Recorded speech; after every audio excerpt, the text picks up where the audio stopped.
Good evening, Sir Argayos. My name is Jordan Martaray, GTA section. I will answer these two questions about the stability booklet. So, I will. The stability booklet, also known as the stability information book, contains crucial info about a ship stability characteristics. So, the first question is, what information is found in the stability booklet used on board ships? Ito po yung mga kanang tawag dito. Ito po yung laman ng stability booklet. Ship's particulars. Ito yung mga basics info tungkol sa barko tulad ng sukat, tonelada, uri ng barko. Ginagamit ito para malikha ng mga dokumento at para sa mga regulatory requirements. Pangalawa is hydrostatic data.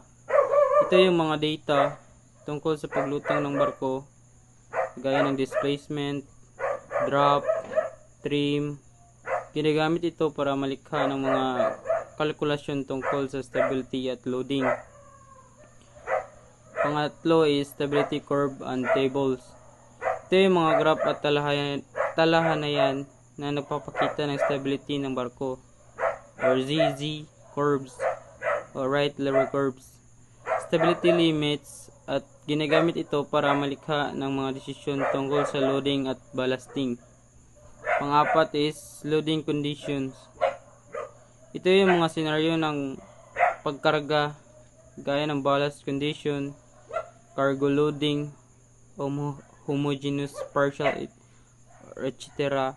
Fuel, water, and stores. Ginagamit ito para malikha ng mga plano sa loading at discharging. Panglima is damage stability info.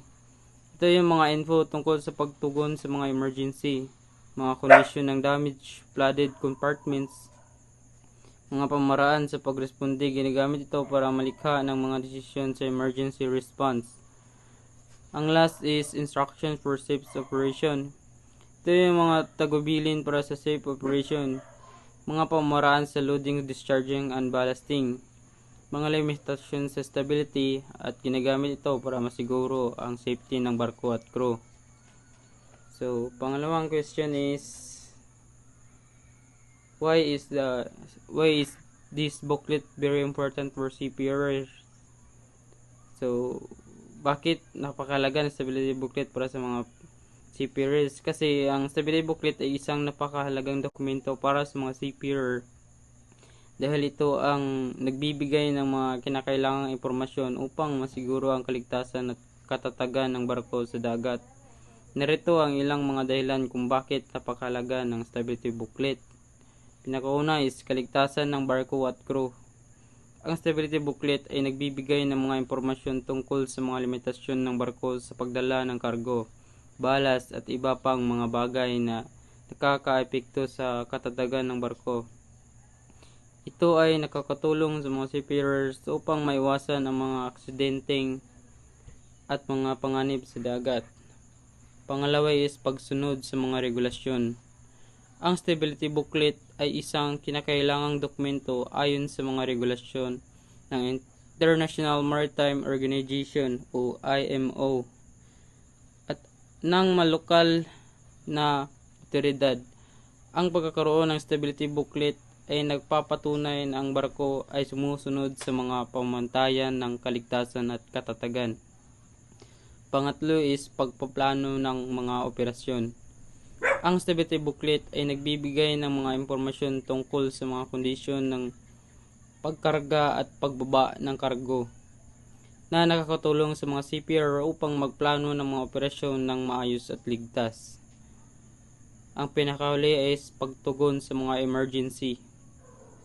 Ang stability booklet ay nagbibigay ng mga impormasyon tungkol sa mga pamamaraan sa pagtugon sa mga emergency tulad ng pagbaha o pagkasira ng barko.